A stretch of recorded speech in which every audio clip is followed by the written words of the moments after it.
Eto mga minamahal, talaga nga namang nagsalita na rin itong si Sir Mike Abe. Hindi na po niya napigilan na magkomento patungkol nga po dito sa incident shooting kay Kerwin Espinosa na tumatakbong mayor ng Albuera, na ang unang nag-react at tinawag na scripted daw po yung pagpuslit ng bala sa kanya, abay itong si Richard Gomez. Ngayon, pakinggan natin itong sinabi ni Mike Abe, and now it makes sense mga minamahal yung kanyang binitawang statement. Ano, guilty ba itong si Richard Gomez? Nagtatanong lang din naman po tayo. So ngayon, pakinggan natin to mga minamahal. Ang pulis? Ha? Bakit ikaw Gomez nagre-react ng gano'n? Parang overacting ka naman.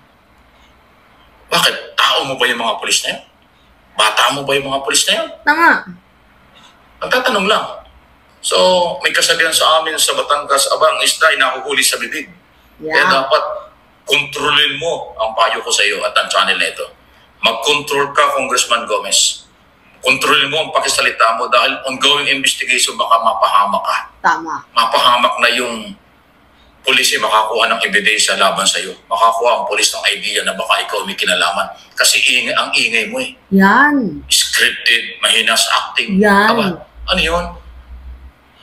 Wala namang sinabi, wala namang findings ang pulis ng kahit ano, kung ano ang tunay na motibo. Ongoing pa nga yung investigation. Yeah. Eh bakit ikaw ang sinasabi mo acting sa motibo dyan? Drama? Ang motibo dyan? Paawa? Ganun ba yung gusto mong palabasin? Kasi sabi mo, scripted acting. Ano bang purpose ng parang sinarili mo? Binaril mo yung sarili, parang ganon? Yun ang gusto mong palabasin doon sa Espinosa? Huwag naman ganon. Walang findings ang pulis na ganon eh. Ongoing nga po ang investigasyon. So, nagiging pasaway dito. Ano? Okay, rinig naman ninyo itong sinabi ni ni Sir Mike Abe opinions. So, ako naman, mga minamahal, sabi ko nga habang tumatagal, abay mukhang painit na painit. Talagang nagliliyab itong issue ni Kerwin at ni Richard Gomez. Kasi, uulitin natin yung kwento kaugnay nga po ito sa shooting incident na may kinalaman daw po, according kay kay Kerwin Espinosa, may kinalaman daw po itong shooting incident sa kanya sa politika. Ngayon, wala naman talaga siyang pinangalanan. Si Richard Gomez or si Lucy, wala siyang pinangalanan. Kasi, mga minamahal, yung pulis po na tumira sa kanya, yung 7 suspect, hinihinalang 7 suspect na pulis, ay mga nagtatrabaho sa Ormoc. So ngayon, ang tanong niya, paano nakarating yung mga pulis ng Ormoc sa Albuera? At beside, wala naman pong matinding kalaban itong si Kerwin sa Albuera. Diba? So, paano nakarating yung mga pulis ng Ormoc dito sa Albuera? Doon lamang siya nagtatanong. Ngayon, ang problema kasi mga minamahal, pumutak itong si Richard Gomez na scripted, ganyan-ganyan. Wala pang namang sinasabi kung sino yung politiko na nasa likod nun. Wala pang minimension, walang binabanggit. Pero bakit? Bakit nag-react itong si Richard Gomez na tinatawag niyang scripted? Tapos mga minamahal, eventually, malaman-laman natin, according sa investigation ng mga pulis, yung 7 kaugnay sa pamamaril dito kay Kerwin Espinosa ng double A ba yun? Double action na bala, ay natagpuang nagpapahinga sa isang kaibigan ng isang sikat at kilaladong kongresista. Pero wala pa namang mini-mention kung sinong kilaladong kongresista.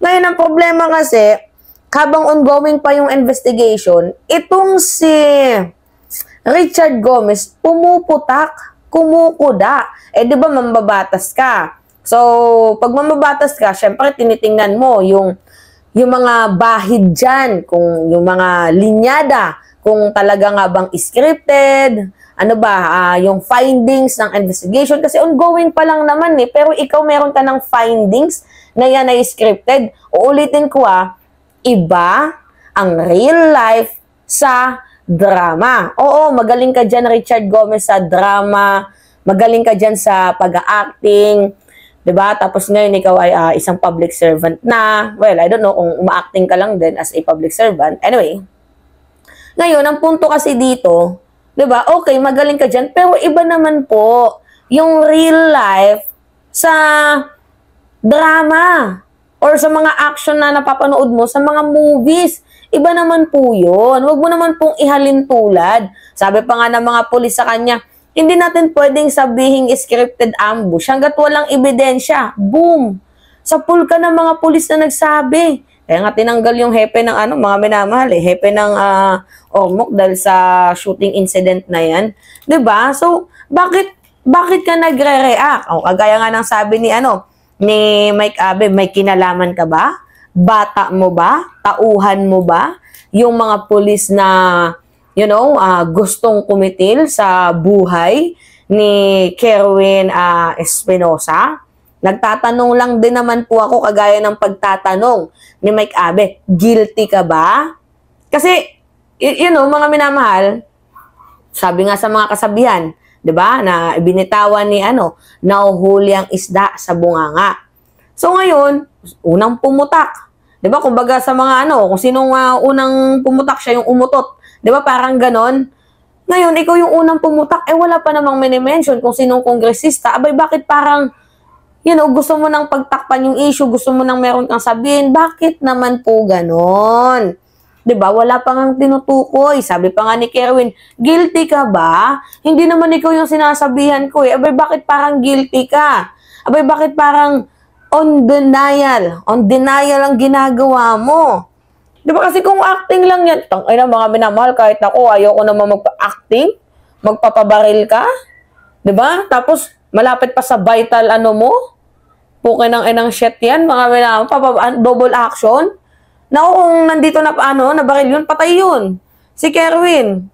Di ba lalo pat si Kerwin, isa sa mga magsasalita, mukhang magtitestigo dito sa ICC. Alam naman natin itong si Richard Gomez ay, maka Duterte di umano daw. At nakikipaglaban daw sa droga.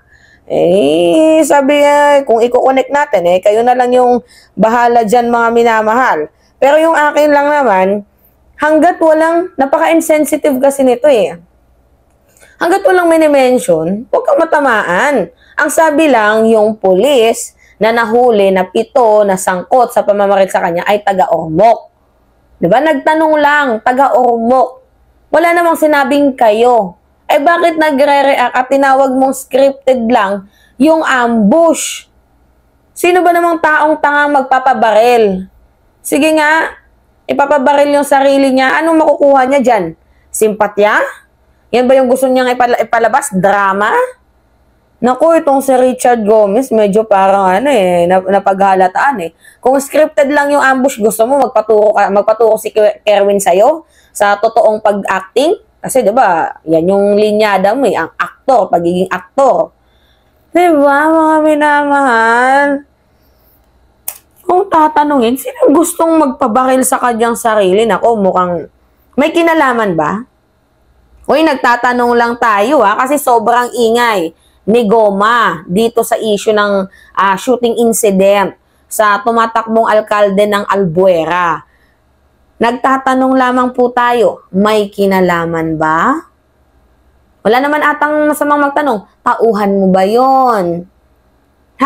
Kung kaya't yung mga pulis na nahuli ay nakita doon na nagpapahinga sa kaibigan ng isang sikat na kongresista. Ikaw ba yon, yung sikat na kongresista na tinutukoy ng Philippine National Police? At hindi ka ba nahihiya sa balat mo? Nang sabi ng PNP, bago sabihin na scripted, dapat meron kang ebidensya. Meron ka bang ebidensya na scripted, yung ambush dito kay Kerwin? Diba? Kasi ang dali lang magbintang Pero dapat kapag magbintang ka, meron kang kaakibat na ebidensya. Yun dapat. Diba? Hindi mag-aakusa ka lang, tapos wala kang ebidensya, so marites lang, ganon? Marites lang ang atake? Naku, nakakahiya to. Naturingan ka pa naman din mambabatas. Hayaan mo yung mga pulis na mag-imbestiga. Huwag mong pangunahan. naturingang mambabatas pero hindi alam yung batas. Nakakaloka. Alright. So, yun po mga minamahal. Anyway, pengi lang po ako ng comments ninyo, likes and share. And also, don't forget to click the subscribe and hit the notification bell mga minamahal for more update. Yun lamang po. Ingat mga kababayan.